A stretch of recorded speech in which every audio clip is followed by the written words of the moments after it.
শেষ পর্যন্ত ভারতের বিপক্ষে ফাইনালে চোখ করেই ম্যাচ হারল সাউথ আফ্রিকা। 30 বলে 30 দরকার, হাতে 6 উইকেট।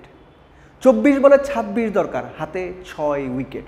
সেই ম্যাচ সাউথ আফ্রিকা শেষ পর্যন্ত হেরেই গেল। ক্রেডিট আপনি কাকে দেবেন? সূর্যা কুমার ইয়াদবের ওই ক্যাচ, হার্দিক পান্ডিয়ার শেষের দিকে সে 3 উইকেট, নাকি জাসপ্রীত বুমরার শেষ 2 ওভারে 6 রান? আপনি যে কোনো কিছুই বলতে পারেন, কিন্তু Bharat as a team, as a bowling unit যেভাবে সাউথ আফ্রিকাকে চেপে ধরে একদম মুখের কাছ থেকে গ্রাস যেভাবে কেড়ে নেওয়া হয় সেভাবে কেড়ে নিয়ে বিশ্বকাপ ফাইনালটা জিতে গেল, that was incredible. Credit goes to ভারতের ফিল্ডার, ক্রেডিট গোস টু ভারতের বোলিং ইউনিট। ব্যাটিং ইউনিটের কথায় পরে আসছি। যখন বিশ্বকাপ ফাইনালে বিশ্বকাপের ইতিহাসেরই, টি-20 বিশ্বকাপের ইতিহাসেরই সবচেয়ে বেশি রান তাড়া করে জেতার রেকর্ড করে চ্যাম্পিয়ন হতে হবে, এক্সট্রা একটা প্রেশার কাজ করে, ডেফিনেটলি করে।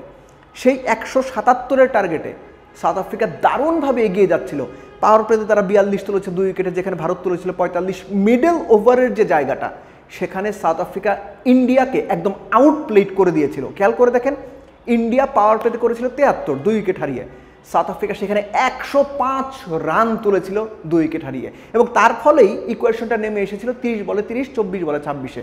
হেনরিক ক্লাসেনের কথা আলাদা করে বলতেই হয়। তিনি আকসার প্যাটেলের 1 ওভারে, সম্ভবত 15তম ওভারে, ওই 1 ওভারে 24 রান নিয়ে পুরো ম্যাচের মোমেন্টাম ঘুরিয়ে দিয়েছিলেন। তার আগে 14তম ওভারের শেষ 2 বলে কুলদীপকে 6 আর 4 মেরেছিলেন ডেভিড মিলার। এই যে ইকুয়েশনগুলো, এই ইকুয়েশনগুলোর প্রত্যেকটা জায়গাতেই সাউথ আফ্রিকা আপার হ্যান্ডে ছিল। কোনো সিচুয়েশনে মনে হয়নি অন্তত 15 ওভার পর্যন্ত যে ভারত এই ম্যাচটা জিততে পারে। এমনকি যখন শেষ 4 ওভারে 26 রান দরকার, তখনও সেটা মনে হয়নি। 16তম ওভার থেকেই অ্যাকচুয়ালি ট্রিকটা শুরু। বুমরা বোলিং এলেন, 4 রান দিলেন। পরের ওভারে স্লোয়ার বলে হার্দিক পান্ডিয়া ক্লাসেনের উইকেট তুলে নিলেন, ক্লাসেন করলেন 52, 23 বলে 50 করেছিলেন। ঠিক তার পরের ওভারে আবার বোলিং এলেন বুমরা, উইকেট পেলেন ইয়ানসেনের, দিলেন 2 রান। এরপরে আর্শদীপ এসে 19তম ওভারে আবারও 4 রান দিলেন।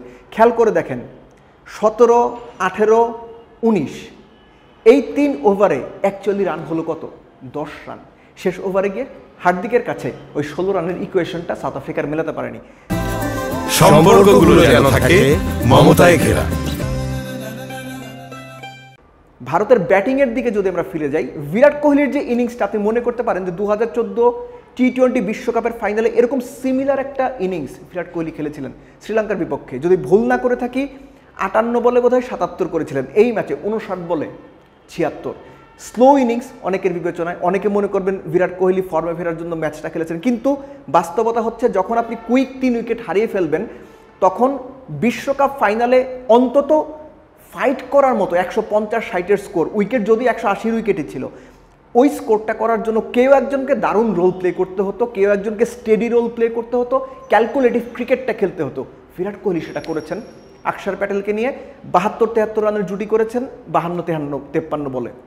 আকসার 47 রানের দারুণ একটা ইনিংস খেলেছেন 31 বলে, এবং শেষ দিকে গিয়ে শেষ 5 ওভারে ভারত 58 রান তুলে যখন 176 পর্যন্ত গেল, তখন অনেকেই মনে করেছিলেন যে south Africa down and out, কিন্তু না, সাউথ আফ্রিকা ফাইট করেছে, শেষ পর্যন্ত ফাইট করেছে। কিন্তু শুরুতে যেটা বলছিলাম, আবারও সেই চোখ করে 30 বলে 30 রান না করতে পেরে 6 উইকেট হাতে নিয়ে, 24 বলে 26 রান না করতে পেরে 6 উইকেট হাতে নিয়ে, চোখ করে সাউথ আফ্রিকা 26 বছর পর আইসিসি টুর্নামেন্ট বিশ্বকাপ জেতার জায়গা থেকে একদম শেষ মুহূর্তে ম্যাচ হেরে গেল। কংগ্রেচুলেশনস ভারত, 17 বছর পর টি-20 বিশ্বকাপের ট্রফি জেতার জন্য।